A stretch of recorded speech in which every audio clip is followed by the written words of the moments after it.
The lawyer's office was silent except for the sound of Daniel Morrison's breathing. "I'm sorry," Daniel said slowly. "Can you repeat that?" "My father was worth what?" Arthur Blackwell, senior partner, adjusted his glasses and repeated calmly, $4.2 billion. Your father, Richard Morrison, was the fifth wealthiest individual in the state at the time of his death. Daniel's sister Jennifer laughed, a sharp, hysterical sound. "That's impossible. Our father died in a homeless shelter. He was begging on the streets for 5 years. He was testing you," Arthur interrupted. "All three of you. For 5 years. Michael, the youngest, went pale. Testing us. Yes, everything, the bankruptcy, the homelessness, the begging, it was staged. Your father wanted to know if you loved him or if you loved his money. He got his answer." Arthur pulled out a tablet. "Before we proceed with the will, your father recorded a message. He requested I play it for you." The screen flickered to life. Richard Morrison appeared. Not the broken, homeless man they'd seen. The Richard from 6 years ago, healthy, clean-shaven, wearing an expensive suit. Strong, vital, alive. "My dear children," his recorded voice began, "if you're watching this, you've just learned I was never actually poor. I'm sorry for the deception, but I needed to know the truth about who you are. And now I do." Daniel felt his stomach drop. "For 5 years I lived on the streets. I slept in shelters. I begged for change. I ate from soup kitchens. And I watched you, my children, my blood walk past me. Ignore me, abandon me. 47 times, Daniel. You saw me 47 times and never once stopped." The camera zoomed closer to Richard's face. His eyes were sad but certain. "I built a $4 billion empire from nothing. I gave you every advantage: private schools, college tuition, seed money for your careers. And when you thought I had nothing left to give, you discarded me like garbage. This we're reading is not a formality. It's a reckoning. And you're about to learn what your choices cost you." The video ended. Arthur Blackwell opened the will document. Let's begin. 5 years earlier, the announcement. Richard Morrison had called an emergency family dinner. His 3 children arrived at his estate, a sprawling property in the hills, worth $12 million, expecting something routine. A birthday celebration. Maybe news about a new business venture. They didn't expect their father to announce financial ruin. "I've lost everything," Richard had said quietly, hands folded on the table. The development projects in Phoenix collapsed. The investment in the tech startup was fraudulent. The lawsuit from the Riverside deal wiped out my liquidity. I'm bankrupt, completely. Silence. Daniel had been the first to speak. "How is that possible? You have accountants, lawyers, financial advisors. I made bad decisions. Trusted the wrong people. Took risks that didn't pay off. It happens. It doesn't just happen to someone worth $500 million. It did. I have 60 days before creditors seize everything. The house, the cars, the assets, all of it." Jennifer had leaned forward, voice tight. "What about our inheritance? The trust funds? Gone, used to cover debts. There's nothing left. Dad, this is..." Michael had run his hands through his hair. "This is insane. You're 70 years old. How are you going to recover from this?" "I'm not sure I can." "So what are you going to do?" Daniel had asked. "I don't know. Find a small apartment somewhere. Social Security will cover basics. Maybe get a part-time job." "A job?" Jennifer's voice had been sharp. "You're 70 years old. People work at 70, not people who used to be worth hundreds of millions. Well, I'm not worth that anymore. Daniel had stood up. Dad, I need to be honest with you. This is humiliating. My partners at the firm know who you are, who you were. How am I supposed to explain that my father went from billionaire to broke in 6 months? You tell them I made bad business decisions. That makes me look bad by association. My credibility is built on family reputation. Morrison Development was a titan in real estate. Now it's a cautionary tale. I'm sorry my financial collapse is inconvenient for you, Daniel. That's not what I meant. It's exactly what you meant, Jennifer had interjected. Dad, I don't think you understand. We have our own families, our own responsibilities. We can't support you financially. I have 3 kids, college tuition, a mortgage. I'm not asking for money. Then what are you asking? Richard had looked at his 3 children, searching their faces for something.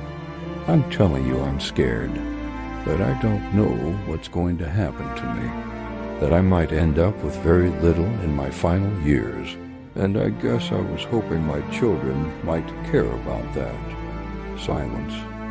We care, Michael had said quietly. But Dad, you created this situation. We can't fix it. I don't need you to fix it. I need you to not abandon me. No one's abandoning you, Daniel had said. But you have to understand, this is a lot to process. We need time to figure out how to handle this. Handle this? I'm your father, not a problem to handle. You know what I mean. But Richard had seen it in their eyes. The calculation, the embarrassment, the distance already forming. I understand, he'd said quietly. You all have lives to protect, reputations, I get it. He'd stood up. Thank you for coming. I'll let you know where I end up. They'd left without hugging him goodbye. The staged collapse.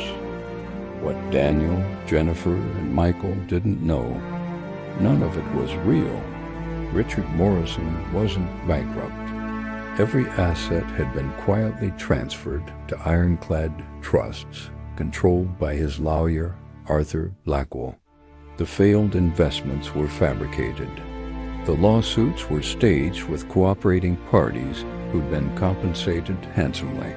Richard's net worth hadn't decreased by a single dollar. He'd been planning this test for 2 years. Ever since his wife, Margaret, died, and he'd realized how rarely his children visited unless they needed something. They love what I can give them, he'd told Arthur. I want to know if they love me. This is extreme, Richard. Is it? My wife made me promise before she died. Make sure they understand what matters. She saw it before I did. Our children are entitled, disconnected. They visit on holidays and ask for investment advice. When's the last time one of them asked how I'm doing? So you're going to fake homelessness to teach them a lesson? I'm going to find out who they really are when I can't give them anything. Arthur had helped him construct the elaborate deception. Legal documents showing bankruptcy, fake creditors, staged eviction, even a fabricated termination letter from Morrison Development. The company Richard had built and secretly still controlled through shell corporations. And then Richard Morrison, billionaire, had become Richard Morrison, homeless man. The first encounter. 3 months after the bankruptcy announcement, Daniel saw his father for the first time. In downtown, corner of 5th and Main. Richard was sitting against a building, cardboard sign in hand. Homeless.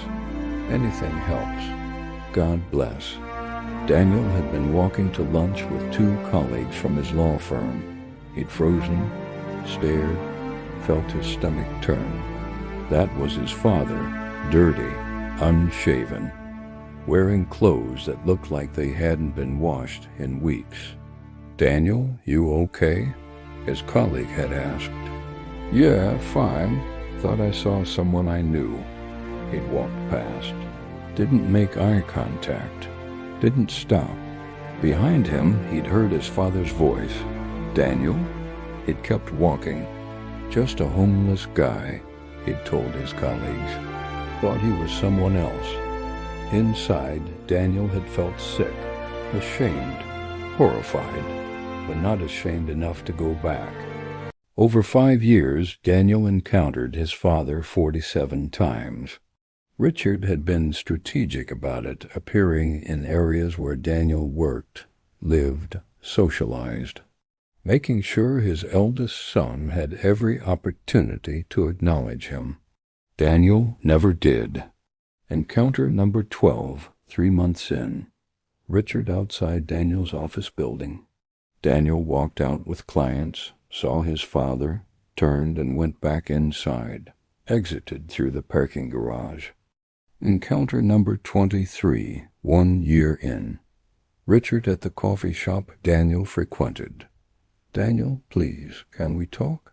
Daniel told the barista, "That man is harassing me. Can you ask him to leave?" Security escorted Richard out. Encounter number 31, 2 years in. Richard at Daniel's son's baseball game. Daniel's wife had whispered, "Is that your father?" Daniel had said, "I don't have a father anymore." Encounter number 47, final time, 6 months before Richard's death. Winter, freezing rain. Richard sitting in a doorway, shivering. Daniel walking past in a $3,000 coat. Richard calling out weakly, "Son, please, I'm so cold." Daniel had kept walking. A stranger had stopped instead, given Richard a blanket and $20. Richard had watched his son disappear into the night without looking back.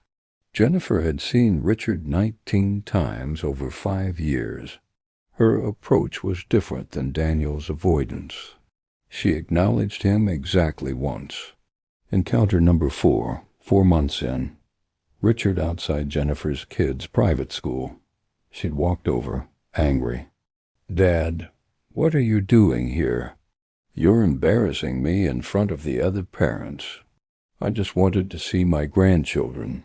You can't be here looking like this. People will think they'll judge me. Jenny, please, I'm struggling. I just need—" She'd pulled out her wallet, handed him a $5 bill. "Here, this is all I can do. But you can't contact me again. My kids can't see you like this. It's not fair to them. I'm their grandfather. You were their grandfather. Now you're this. I'm sorry, but I have to protect my family. I am your family." Not anymore. She'd walked away. That $5 bill was the only financial help any of Richard's children gave him in 5 years. After that, whenever Jennifer saw Richard on the street, she'd cross to the other side, pretend she didn't see him. Encounter number 19, final time, 8 months before Richard's death. Richard had been at a soup kitchen. Jennifer came in with her church group to serve the homeless for a charity photo op. She'd served him food without making eye contact, smiled for the photographer, posted on social media about giving back. Richard had watched his daughter perform charity for strangers while refusing to acknowledge her own father. Michael, the youngest, had dealt with Richard's homelessness by simply erasing him. Changed his phone number, blocked his email, moved to a new apartment without giving Richard the address. Michael had seen Richard exactly 7 times, never acknowledged him, not once. Encounter number 3, 2 months in. Richard had shown up at Michael's investment firm, asked the receptionist to tell Michael his father was there. Security had been called. Richard had been escorted out with a warning about trespassing. Michael had watched from his office window, never came down. Encounter number 7, Final time, 1 year before Richard's death. Richard at a charity gala Michael was attending. Richard had somehow gotten in. Michael had seen him across the room, immediately left through a side exit. 2 days later, Michael had his assistant send a cease and desist letter to Richard Morrison, address unknown. You are hereby ordered to cease all contact with Michael Morrison. Any further attempts will result in legal action. Richard had carried that letter in his pocket for the remaining year of his staged homelessness. Maria Santos had been Richard's executive assistant for 30 years. When Richard had announced his bankruptcy, Maria had been one of 5 people who knew the truth. She'd helped coordinate the deception, but she'd also done something Richard hadn't asked for. She'd actually helped him, treated him like he was genuinely homeless, made it real. Every week for 5 years, Maria had visited Richard on the streets, brought him food, blankets, clean clothes, sat with him, talked with him. You don't have to do this, Richard had told her early on. You know it's fake. But the loneliness isn't fake, is it? You're actually sitting out here, actually sleeping in shelters, actually watching your children abandon you. That's real, Mr. Morrison. Richard, please.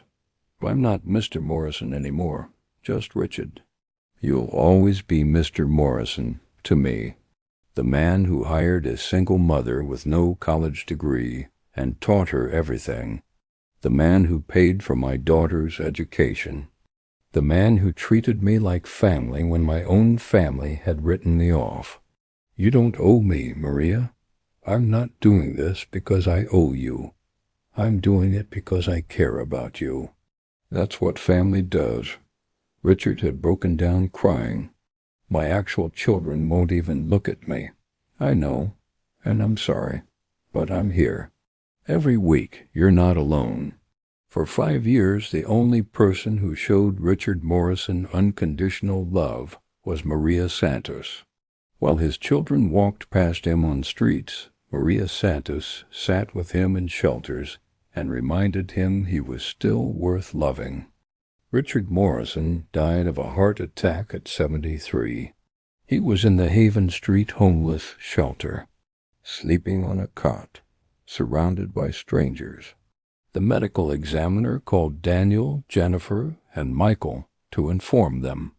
Daniel's response: What do I need to do legally? I'm assuming there's no estate to settle. Jennifer's response: Can you handle the cremation? I'll send $500 toward costs. Michael's response: Please remove me from your contact list. I'm not involved. Arthur Blackwell, Richard's lawyer, had arranged the funeral. Small service. Maria Santos was the only family there. Daniel, Jennifer, and Michael arrived late, stayed in the back, left immediately after. No tears, no eulogies, no acknowledgement of who Richard Morrison had been.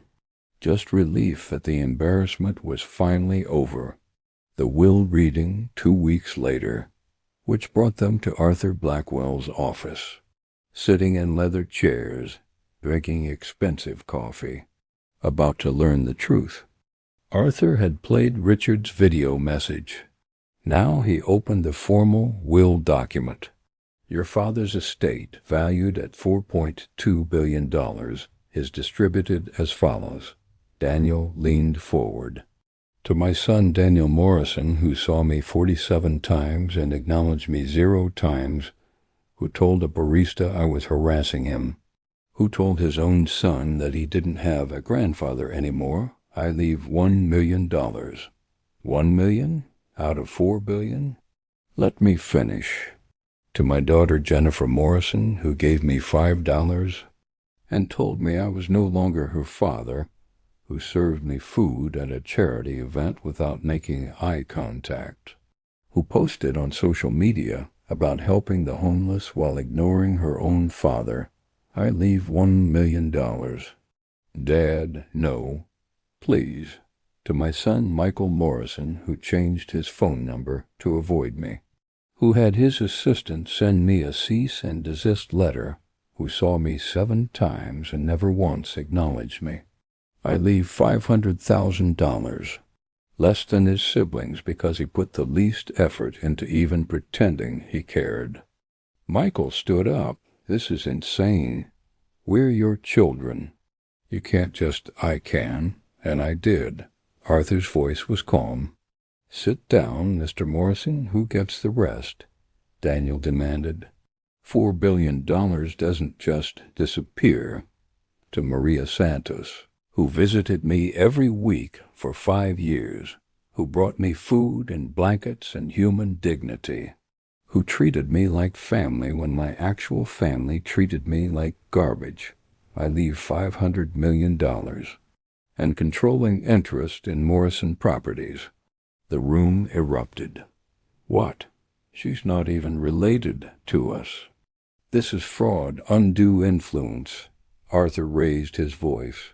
If any of you contest this will, you will receive nothing. 0. Your father anticipated your reaction and included a contest clause. Accept what you've been given or lose it entirely. You can't do this. It's already done. The will has been probated. The distributions are final. And before you threaten legal action, know that your father recorded every interaction. Every time you walked past him, every cruel word, every act of abandonment. It's all documented. Video, audio, witness testimony. If you take this to court, the world will see exactly what kind of people you are. Silence. The remaining $3.1 billion is distributed to various charities focused on homelessness, elder care, and programs for abandoned seniors. Your father wanted to help people who'd been discarded the way you discarded him. Daniel sank into his chair. He tested us, yes.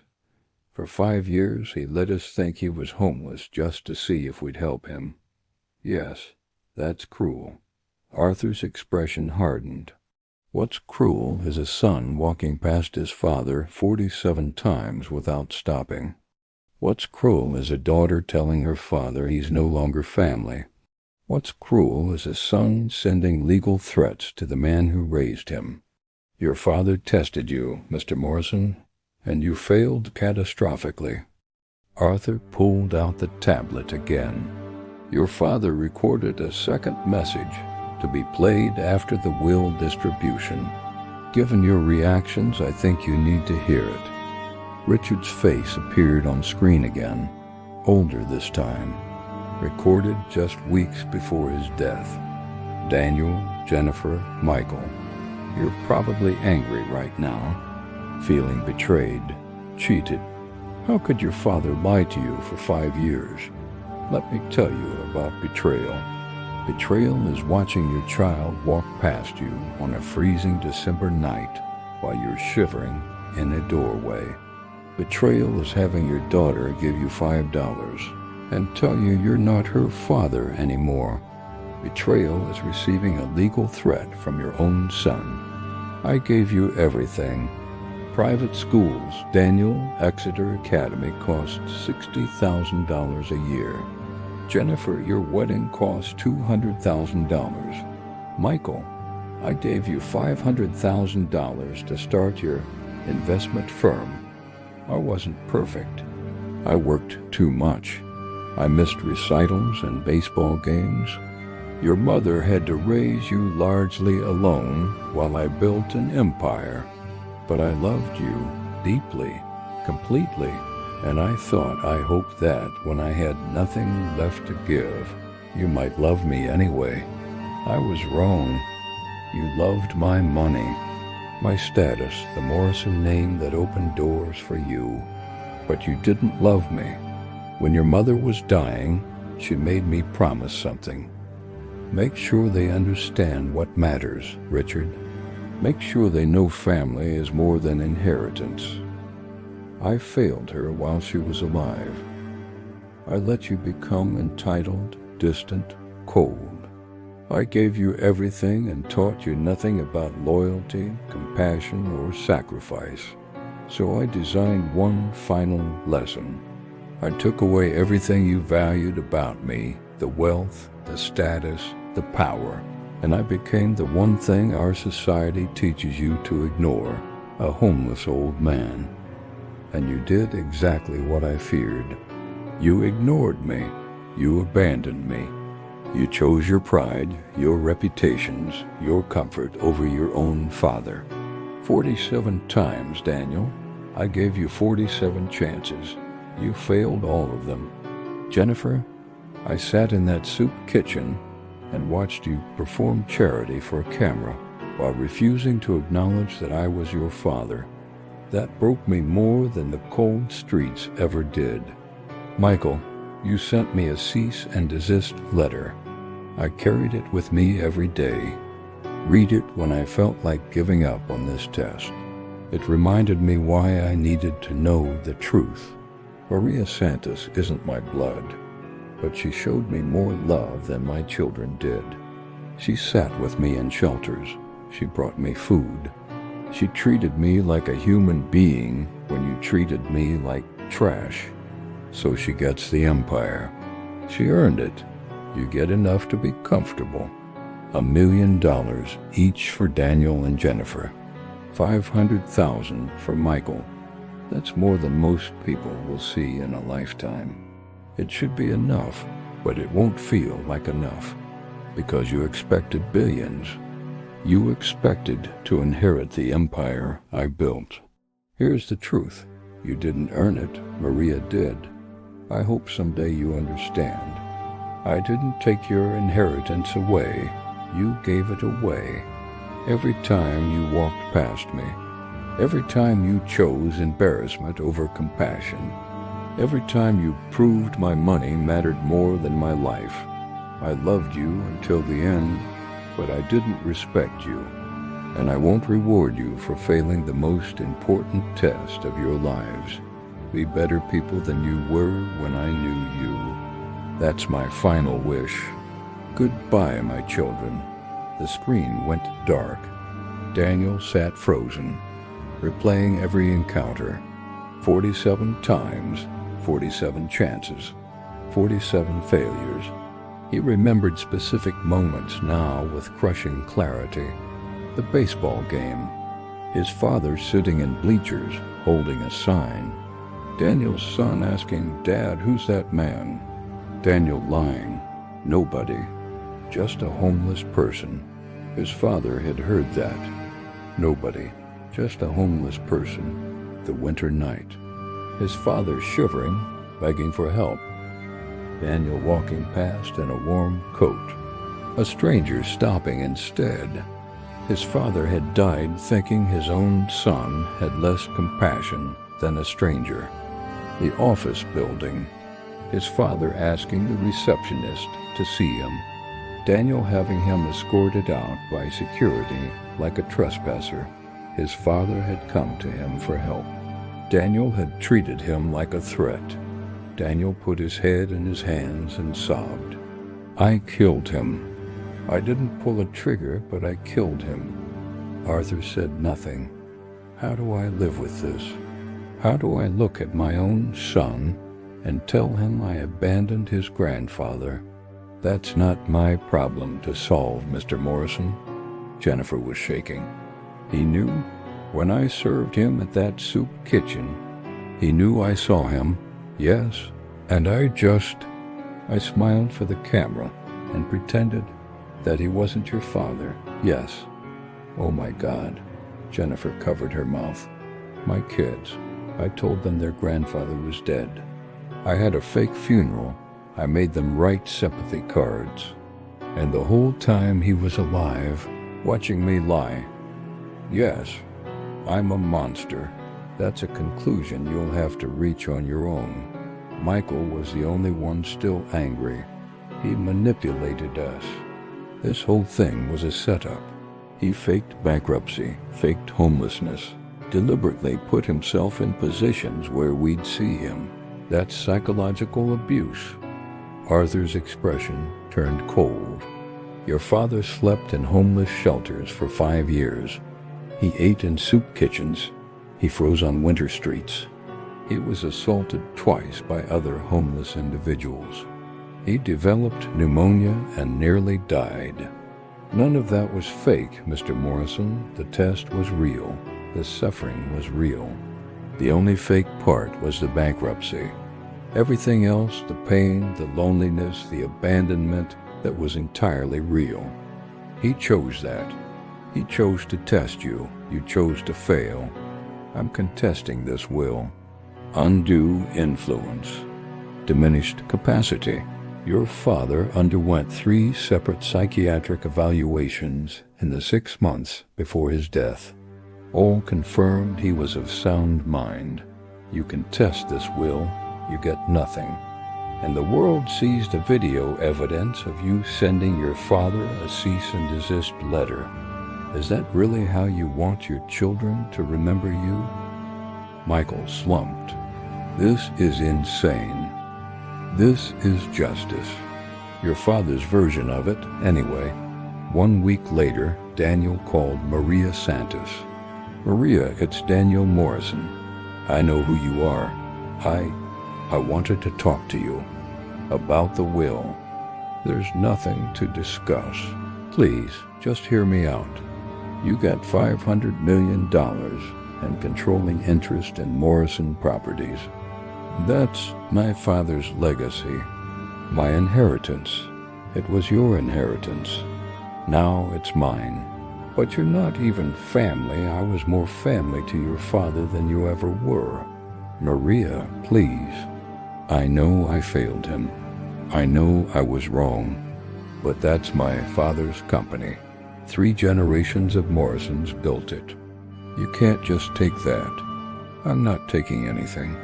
Your father gave it to me, willingly, legally, because I earned it by manipulating a lonely old man. I visited him every week for 5 years. I sat with him in shelters.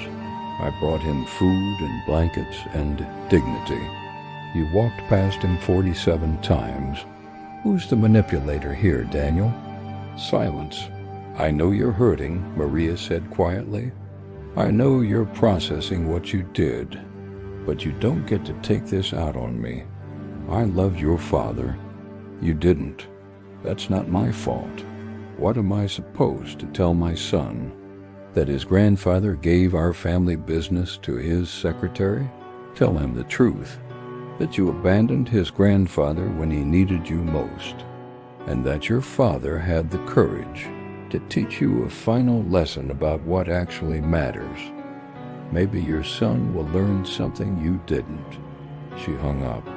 3 years later, Daniel's atonement, Daniel Morrison quit his corporate law position. He'd had a breakdown 6 months after the will reading. Complete psychological collapse. The guilt, the shame, the crushing weight of understanding what he'd done, it had destroyed him. His wife had almost left him. I can't watch you do this to yourself anymore. I deserve it.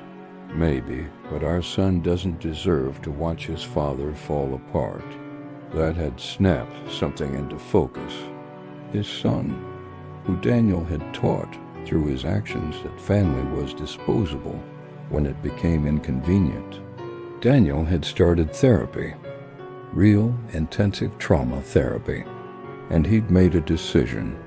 He'd taken his $1 million inheritance and started a nonprofit, the Morrison Second Chances Foundation. It provided legal services to homeless individuals, helped them access benefits, fight discrimination, navigate the systems designed to keep them invisible. Daniel worked there full-time, no salary, just penance. He'd also started volunteering at the Haven Street homeless shelter where his father had died. Every week, Daniel served food, talked to people, listened to their stories, learned their names. He'd met a man named Robert, 70 years old, living on the streets for 3 years after medical bankruptcy. Robert reminded Daniel of his father. You have kids, Robert? 2 sons. Haven't talked to them in 4 years. Why? They're ashamed of me. I get it. I'm not the dad they remember. I'm just this. Daniel had broken down right there in the soup kitchen. No, you're not just this. You're someone's father. You're a person with a life and a history, and people who should love you regardless. Your sons are wrong. So wrong. You got kids? 1 son. And I almost taught him to abandon people when they became inconvenient. But I'm trying to teach him something better now. Daniel had given Robert his phone. Call your sons right now. I'll sit with you. Robert's hands had shaken as he dialed. The son had answered. Robert had said simply, "It's Dad. I know I'm not who I was, but I'm still your father, and I miss you." Daniel had watched the call, seen Robert's face light up when his son said, "I miss you too, Dad. Where are you?" And Daniel had wept for Robert, for his own father, for the 47 chances he'd wasted. Jennifer Morrison had never recovered. The guilt had consumed her. She'd become obsessed with homelessness advocacy, donated money, volunteered constantly, tried to save every homeless person she encountered. Her husband had staged an intervention. "Jenny, you can't save everyone. You're neglecting our family. I neglected my father. So you're going to neglect your kids to make up for it?" She realized he was right. Her obsessive charity wasn't helping homeless people. It was just performative guilt management. She'd scaled back, focused on sustainable, meaningful work instead of dramatic gestures. Now she served on the board of 3 homeless advocacy organizations, used her $1 million inheritance to fund permanent housing programs, worked behind the scenes instead of in front of cameras. Quiet, humble, real. But she still couldn't look at photos of her father without crying. Michael never changed. He took his $500,000 inheritance and invested it, grew it to $2 million over 3 years. He told people his father had been mentally ill and manipulated by a greedy assistant. He refused therapy, refused to examine his choices, refused to accept responsibility. His siblings had cut him off. His children barely spoke to him. At 41 years old, Michael Morrison was wealthy, successful, and completely alone, just like he'd made his father feel. Maria Santos had used her inheritance to transform Morrison Properties. She'd redirected the company's focus to affordable housing, built developments specifically for formerly homeless individuals, veterans, seniors, people with disabilities. Morrison Housing, Building Dignity became the company's slogan. She'd also created the Richard Morrison Fellowship, full-ride scholarships for children of homeless parents. Education, housing stipends, mentorship, everything Richard had given Maria when she was a struggling single mother. 20 students per year. Every one of them told Richard's story. Shown the video of his final message, asked, "What would you have done?" The fellowship became famous. National media covered it. The stories of students succeeding against impossible odds inspired millions. And every building, every scholarship, every program bore Richard Morrison's name, not as a billionaire, as a man who'd loved his children and been abandoned by them, a man who'd tested his family and found them wanting, a man who'd given his empire to the one person who'd treated him like he mattered. Daniel had requested a meeting with Maria. She'd finally agreed. They met at a cafe, neutral ground. "Thank you for seeing me," Daniel said. "You have 15 minutes. I'm not here to ask for anything. I wanted to tell you that you were right. About everything. Maria said nothing. I spent 5 years trying to make amends. I can't. There's no amends for what I did. But I've tried to be better, to teach my son what my father tried to teach me, to actually see people instead of walking past them. Why are you telling me this? Because I want you to know that the lesson worked. It destroyed me, but it worked. I'm a better person now than I was when my father was alive, and he died never knowing that. He knew. Daniel looked up. What? He knew you could be better. That's why he left you something. He could have given you nothing. The will allowed for that. But he left you $1 million because he believed you could change. I don't deserve it. He knew that too. He left it anyway. That's what love is. Giving people what they don't deserve and hoping they become worthy of it. Daniel's eyes filled. I miss him. I never got to tell him I'm sorry. He knows. How? Because I'm still here, still carrying out his work, still making sure the world knows who Richard Morrison really was. Not a billionaire who tested his kids. A father who loved them enough to teach them the hardest lesson they'd ever learn. Maria slid an envelope across the table. What's this? A letter. Your father wrote it 5 years ago. To be given to you if you changed. I've been watching, reading your foundation's reports, hearing about your volunteer work. You've changed. So now you get the letter. Daniel's hands shook as he opened it. Son, if Maria is giving you this letter, it means you've started to understand. I'm proud of you for that. Changing who we are is the hardest thing a person can do. I didn't test you to punish you. I tested you to save you. You were becoming someone I didn't recognize, entitled, disconnected, so focused on status and success that you'd forgotten how to be human. I had to know, could you still love someone who had nothing to give you? Could you see past the surface to the person underneath? You failed the test when I was alive, but tests aren't about the first answer. They're about whether you learn from your mistakes. The $1 million isn't your inheritance. It's your tool. Use it to build something meaningful. Help people who are invisible. Be the man I raised you to be, not the man you became. I forgive you. I forgave you the moment I designed this test because I knew it would hurt you. I knew it would change you, and I knew that change was necessary. Now forgive yourself, not by forgetting what you did, but by becoming someone who'd never do it again. I love you. I always did, even when you walked past me, even when you pretended not to see me, even when you chose your pride over your father. Love doesn't stop because someone fails you. It just waits for them to be ready to receive it again. Be ready, son. Be better. I'm proud of the man you're becoming. Daniel read the letter 3 times, sobbing so hard he couldn't breathe.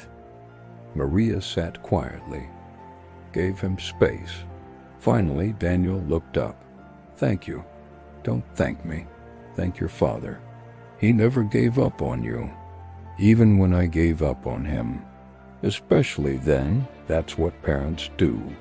10 years after Richard Morrison's death, a journalist interviewed Daniel for a documentary about the Morrison Foundation. Your father's test has become famous. Some people call it cruel. What do you say? Daniel thought carefully. It was the greatest gift he ever gave me. Not the money, not the opportunities.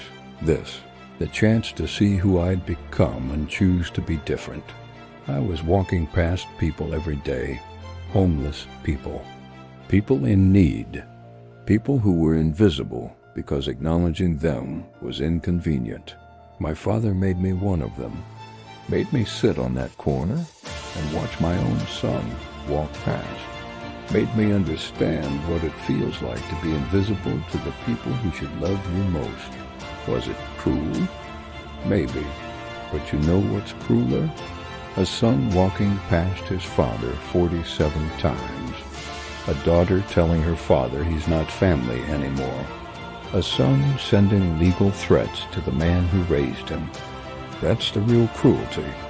And we did it because we'd never been taught what love actually costs. Love isn't what you give when someone can give back. Love is what you give when they have nothing left, when helping them is inconvenient, when seeing them means sacrificing your comfort. My father taught me that. He died to teach me that. I wish he was alive to see what I've built, to know that the lesson worked. But Maria keeps his legacy alive. Every building, every scholarship, every person we help. Richard Morrison died alone in a homeless shelter. But he wasn't alone. Maria was there. The woman who understood what his children didn't. That human beings are worthy of love regardless of what they can give you. That's the lesson. That's his final gift. And I spend every day trying to be worthy of it. Until next time, please like, share, and subscribe.